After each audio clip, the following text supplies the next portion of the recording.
74వ గణతంత్ర దినోత్సవం సందర్భంగా సంగారెడ్డి పట్టణం పోతిరెడ్డిపల్లిలోని జిల్లా కలెక్టరేట్ కార్యాలయంలో మువ్వన్నెల రెపరెపల మధ్య గురువారం వేడుకలు ఘనంగా జరిగాయి. జిల్లా కలెక్టర్ డాక్టర్ శరత్ జాతీయ పతాకాన్ని ఆవిష్కరించి గౌరవ వందనం చేశారు. ఈ సందర్భంగా విద్యార్థులు నిర్వహించిన సాంస్కృతిక కార్యక్రమాలు ఆహుతులను విశేషంగా ఆకట్టుకున్నాయి. వివిధ శాఖల్లో తాము నిర్వహించే విధులలో ప్రతిభ కనబరిచిన ఉద్యోగులకు, సంఘ సేవకులకు ప్రతిభా పురస్కారాలను జిల్లా కలెక్టర్ డాక్టర్ శరత్, జిల్లా పరిషత్ చైర్పర్సన్ మంజుశ్రీ, అదనపు కలెక్టర్లు రాజర్షిషా, వీరారెడ్డి, అదనపు ఎస్పీ చేతుల మీదుగా అందజేశారు. 2022 సంవత్సరంలో జిల్లాలో జరిగిన సంక్షేమ అభివృద్ధి ఫలాలను జిల్లా కలెక్టర్ డాక్టర్ శరత్ వివరించారు. ఈ కార్యక్రమంలో జిల్లా అధికారులు, ప్రజాప్రతినిధులు, పుర ప్రజలు పెద్ద సంఖ్యలో విద్యార్థులు పాల్గొన్నారు.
గణతంత్ర దినోత్సవం సందర్భంగా జిల్లా ప్రజలకు, స్వాతంత్ర సమర యోధులకు, న్యాయమూర్తులకు, ప్రజాప్రతినిధులకు, పుర ప్రముఖులకు, పాత్రికేయులకు జిల్లా యంత్రాంగం తరఫున నా హృదయపూర్వక శుభాకాంక్షలు.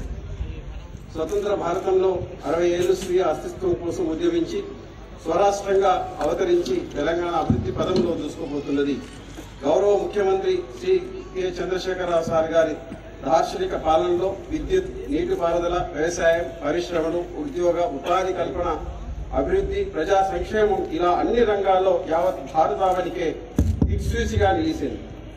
ఈ సందర్భంగా జిల్లాలో వివిధ శాఖల ద్వారా జరిగిన అభివృద్ధి కార్యక్రమాలను సంక్షిప్తంగా మీ ముందు ఉంచుతున్నాం.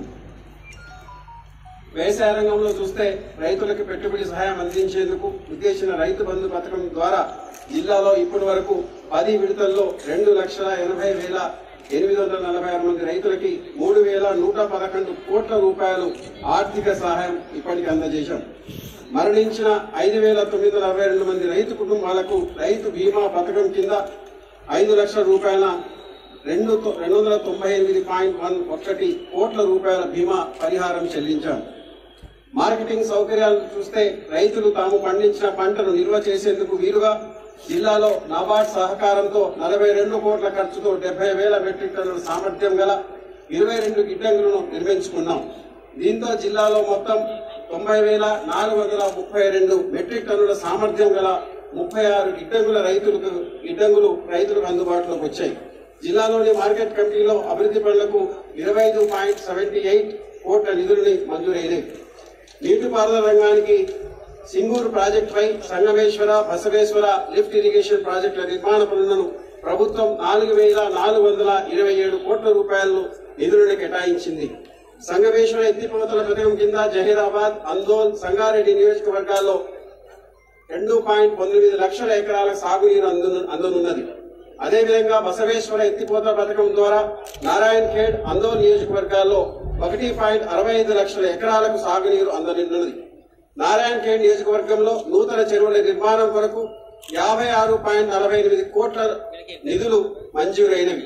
జిల్లాలో 7 చెక్ డ్యాంల పనులకు 26.1